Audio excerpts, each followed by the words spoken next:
ओम काली काली महाकाली काल के परमेश्वरी सर्वानंद करे देवी नारायणी नमस्तुते। ओम सर्वमंगल मंगलमय शिवे सर्वास्याद के शरण त्र्यंबके गौरी नारायणी नमस्तुते। या देवी सर्वभूतेषु काली रूपण संस्था नमस्तस्यै नमस्तस्यै नमस्तस्यै नमो नमः। बहुत सारे भक्तों का कमेंट आता है कि शत्रुओं से मुक्ति पाने का कोई मंत्र उपाय बताइए। तो आज हम इस वीडियो में आपको एक शत्रु विनाशक मंत्र के बारे में बता रहे हैं, जिसका बार इतना अचूक होता है कि वह कभी खाली नहीं जाता। जिस काली मंत्र या मरण मंत्र शत्रु विनाशक मंत्र के बारे में हम आपसे चर्चा करने वाले हैं, यह बहुत ही खतरनाक मंत्र माना जाता है और इसका जिन जिन लोगों ने प्रयोग किया है वो कभी भी विफल नहीं हुए।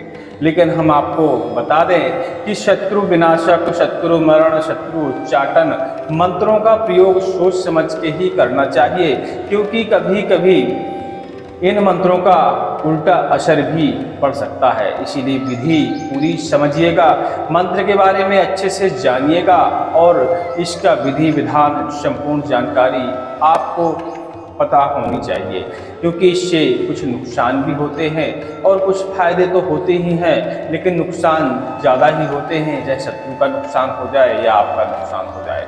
और हम आपको बताते हैं कि शत्रु मन से शत्रु होते हैं, इसीलिए कभी भी छोटी मोटी शत्रुता में, छोटे मोटे बैर में इन मंत्रों का प्रयोग नहीं करना चाहिए। कोशिश ये करना चाहिए कि शत्रु मित्र बन जाए और शत्रु का नुकसान ना हो, कोई जन हानि ना हो। आपसी मुँह बुलाई वाली लड़ाई, मुँह बुलाई वाली रंजिश अलग बात हो जाती है, लेकिन जन हानि जहाँ तक ना हो तो बचानी चाहिए, क्योंकि जन हानि वाले जितने भी शत्रु विनाशक मंत्र होते हैं, यदि आप चलाते हैं और मंत्र कारगर हो जाता है, वैसे 95 से 98% मंत्र यदि आपने सही विधि विधान किया है तो कारगर होता ही है, लेकिन उसका जो 30% नुकसान आपको भी झेलना पड़ता है और आपको नुकसान के लिए तैयार रहना चाहिए। जब दूसरे का आप नुकसान करेंगे तो कुछ ना कुछ नुकसान आपका भी होता ही होता है। इसलिए मेरा निवेदन है कि पहले शत्रु को मित्र बनाने की कोशिश करें। और यह जो वीडियो हम आपको बना के बता रहे हैं, यह सिर्फ जानकारी के लिए बना रहे हैं। हमारा ऐसा कोई हेतु नहीं है कि कोई इस मंत्रों का शत्रु मरण के लिए प्रयोग करे, शत्रु विनाश के लिए प्रयोग करे। इन मंत्रों का उपयोग आप दूसरों के परोपकार के लिए भी कर सकते हैं, उनका भला करने के लिए भी प्रयोग कर सकते हैं, क्योंकि जो मंत्र हम आपको बताने वाले हैं यह भूत प्रेत बाधाओं का काल माना जाता है, या कहा जाए तो सभी प्रकार के शत्रुओं का ही काल माना जाता है, क्योंकि भूत प्रेत भी जो हमें नुकसान पहुँचाने की कोशिश करते हैं वो भी शत्रुओं की गिनती में ही आते हैं। कहा जाए कोई भी बाधा हो यदि नुकसान पहुंचाना चाहती है, चाहे वह अंतर मंग्न बाधा हो, अंतर ध्यानिक बाधा हो या जिंदा बाधा हो, शत्रु ही मानी जाएगी। इसलिए यह मंत्र सभी शत्रुओं पे अच्छी तरह कार्य करता है और बताया जाता है कि जब इस मंत्र को चलाया जाता है तो 12 से 24 घंटे, अति हो गई तो 48 घंटे के अंदर ही यह असर दिखा देता है। इसलिए इस मंत्र का सोच समझ के 50 बार सोचना चाहिए, फिर इसके बाद इसका प्रयोग करना चाहिए। चलिए हम आपको बता देते हैं। तो पहले तो हम ये बता देते हैं कि कोशिश करें कि शत्रु को आप वश में करने की कोशिश करें, शत्रु से मित्रता करने की कोशिश करें, शत्रु को सम्मोहन करने की कोशिश करें, ताकि आपको जनहानि का प्रयोग ना करना पड़े, इन मंत्रों का प्रयोग ना करना पड़े। तो शत्रु सम्मोहन के लिए एक विशेष मंत्र है। आज शत्रु सम्मोहन के लिए क्या, वह सभी के सम्मोहन के लिए एक मंत्र है और उस मंत्र की जानकारी हम इस वीडियो में आपको देने वाले हैं। फिर हम शत्रु विनाश मंत्र के बारे में चर्चा करते हैं। तो शत्रुओं को या आम जन को यदि सम्मोहन करना है तो एक मंत्र है, उस मंत्र का यदि आप नित्य जाप करते हैं तो आपकी मान प्रतिष्ठा बढ़ती है, धन की प्राप्ति होती है और घर में कलह वगैरह नहीं होती है। इसके अलावा शरीर निरोगी बनता है। तो इस मंत्र को जप करने के विशेष कुछ फायदे हैं। ये जरूरी नहीं है कि यह सम्मोहन के लिए ही है, लेकिन इसके अपने अपने अलग अलग फायदे हैं। चलिए इस मंत्र के बारे में जान लेते हैं। उसके बारे में हम आप पहले बता दें कुछ कि जब आपने देखा होगा बहुत सारे साधु संत महात्मा वगैरह होते हैं, उनके पास लोगों की भीड़ लगी रहती है और उन्होंने यदि कह दिया कि यह कार्य कर लो तो लोग उस कार्य में करने में जुट जाते हैं। वह एक प्रकार का सम्मोहन तंत्री होता है, सम्मोहन मंत्री होता है, क्योंकि साधु संत लोग, कथावाचक लोग अपनी कथा वास्ते वास्ते इतने मंत्रों का वाचन कर डालते हैं, वो मंत्र उनके सिद्ध हो जाते हैं और उनको जानकारी भी नहीं होती और उनके अंदर वह शक्ति समाप्त हो जाती है, सम्मोहन की शक्ति।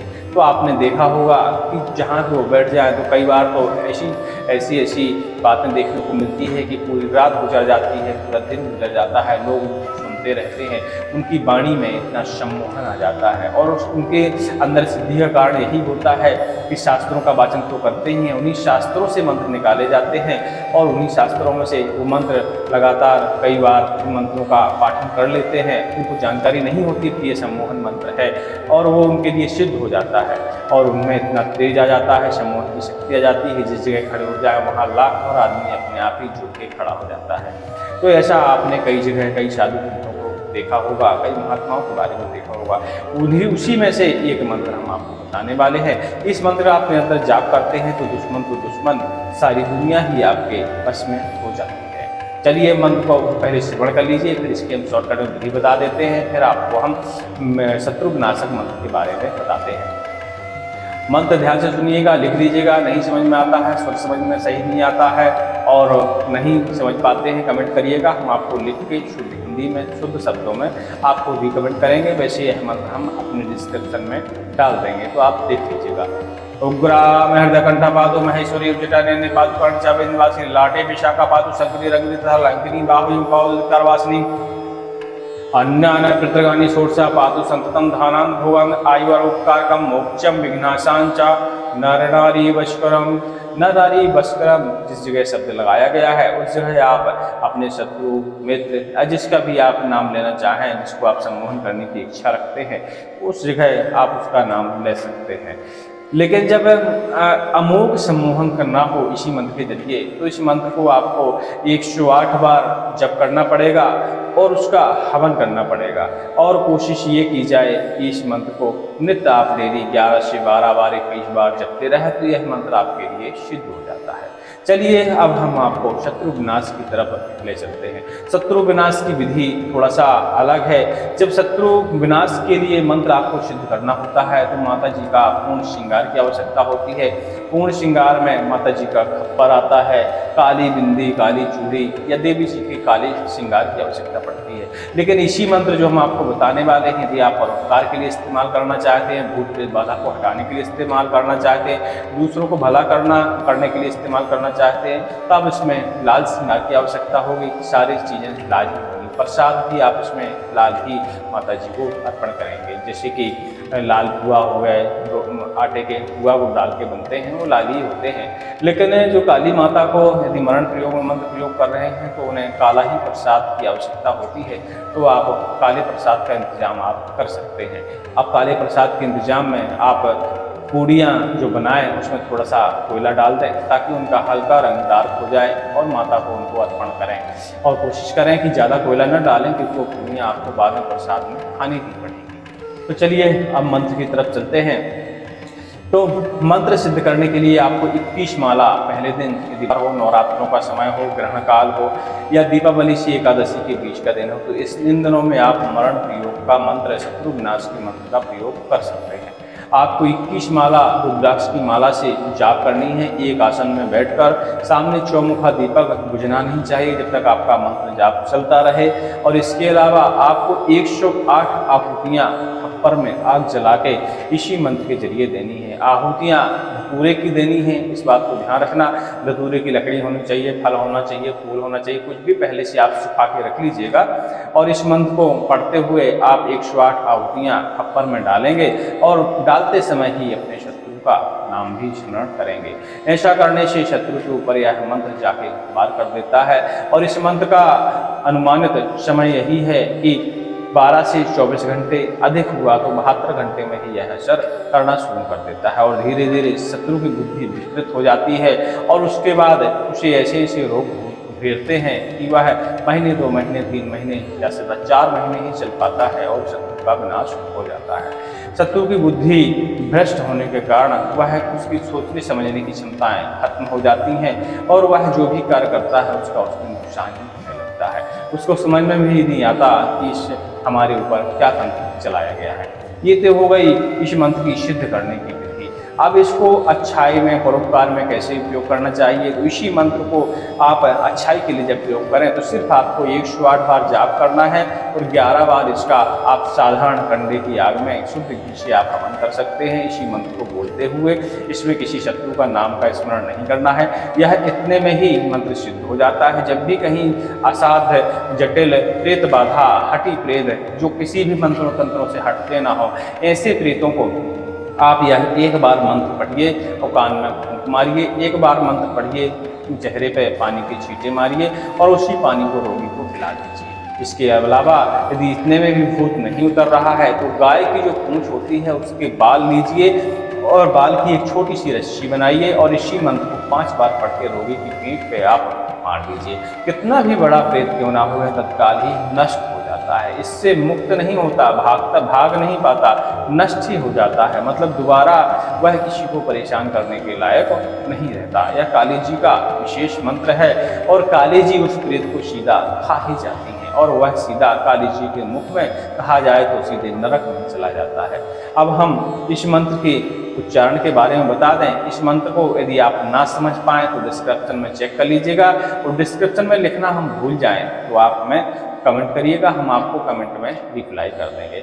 हमारा एक दूसरा चैनल है संकटनाशक चैनल, जिसमें हम संकटनाश के और भूत प्रेत बाधाओं से मुक्ति के लिए विशेष मंत्र उस पर डालते हैं, जिनका श्रवण मात्र से ही आप अपने भूत प्रेत बाधा, घर के संकट दूर कर सकते हैं। क्योंकि उस मंत्रों में इतनी शक्ति होती है कि श्रवण मात्र करो उनको और घर की नकारात्मक ऊर्जा दूर हो जाती है। तो उस चैनल पर जाके जरूर विजिट करिएगा। संकटनाशक चैनल का नाम है, वैसे हम डिस्क्रिप्शन में लिंक कर देंगे, आप यदि मंत्र श्रवण करने के इच्छुक हैं तो। चलिए मंत्र हमारे शास्त्री जी से सुनिए और मंत्र को ध्यान से लिख लीजिएगा। नहीं समझ में आता तो हम बताएंगे, कमेंट में उसको लिख देंगे। ओम ह्रां ह्रीं कालिके घोरदृष्टे रुद्रप्रिये रुधिरपूर्णभद्रे रुधिरप्रस्तात्ने नमो सर्वशत्रुं खादय खादय हिंसय हिंसय मारय मारय भिन्निद भिन्निद छिन्निद छिन्निद उच्चाटय उच्चाटय विद्रावय विद्रावय शोषय शोषय स्वाहा। ओम ह्रां ह्रीं कालिके घोरदृष्टे रुद्रप्रिये रुधिरपूर्णभद्रे रुधिरप्रस्तात्ने नमः सर्वशत्रुं खादय खादय हिंसय हिंसय मारय मारय भिन्निद भिन्निद छिन्निद छिन्निद उच्चाटय उच्चाटय विद्रावय विद्रावय शोषय शोषय स्वाहा। उम्मीद करते हैं मंत्र आपने अच्छे से सुन लिया होगा और इसको याद भी कर लिया होगा। इसके बाद डिस्क्रिप्शन में चेक करके इसको आप लिख लीजिएगा और उम्मीद करते हैं हमारी जानकारियाँ आपको ठीक ठाक लगती होंगी। यदि आपको हमारी जानकारियों से फायदा हो रहा है, इसी प्रकार की समस्याओं का हल हो रहा है, तो हमारे चैनल को सब्सक्राइब करें, लाइक करें और शेयर भी करें ताकि अन्य लोगों को भी समस्याओं से मुक्ति का उपाय मिल सके। हम जो भी जानकारी लाते हैं अपने गुरु जी के जरिए लाते हैं या हमारे पास शास्त्रों का भंडार है, तो हम शास्त्रों से छांट के आपके लिए जानकारियाँ उपलब्ध कराते हैं जो 100% सत्य होती हैं। कई जानकारियाँ ऐसी हैं, जैसे यह मंत्र प्रयोग है, इसका बहुत सारे लोग प्रयोग कर चुके हैं। उनके निर्णय के बाद, उनके रिजल्ट के बाद ही हम यह प्रयोग आपको बता रहे हैं। इसमें विधि में यदि कोई कंफ्यूजन हो तो आप हमें कमेंट करिएगा और मंत्र में कोई कंफ्यूजन हो तब भी हमें बताइएगा। बहुत ही आसान प्रयोग है, बस थोड़ी सी सामग्री है, खप्पर की ज़रूरत इसमें ज़रूर पड़ेगी। यदि मरण प्रयोग कर रहे हैं, शत्रु विनाश का प्रयोग कर रहे हैं तो खप्पर बांधना किसी को नहीं आता, उसका यदि वीडियो चाहिए तो हमारे प्राइवेट में पड़ा है, कमेंट करिएगा, हम अपनी प्राइवेट चैनल की प्राइवेट वीडियो की लिंक आपको उपलब्ध करा देंगे, जिससे आप खप्पर बांधने का मंत्र तंत्र और उसका पूरा फार्मूला आप उसे देख के खप्पर जरूर बनाइएगा, तभी यह मंत्र कार्य करेगा। बोलिए बागेश्वर महाराज की जय, हनुमत लल्ला की जय, श्री राम जी सरकार की जय, बोलिए काजी। ऐसे मंत्रों का प्रयोग हमेशा हित में करना चाहिए, कभी भी दूसरों को नुकसान पहुंचाने के उद्देश्य से नहीं किया जाना चाहिए। यदि कोई करता है तो नुकसान की सारी जिम्मेदारी उसकी स्वयं की ही होगी, चाहे खुद का नुकसान हो या दूसरों का नुकसान हो।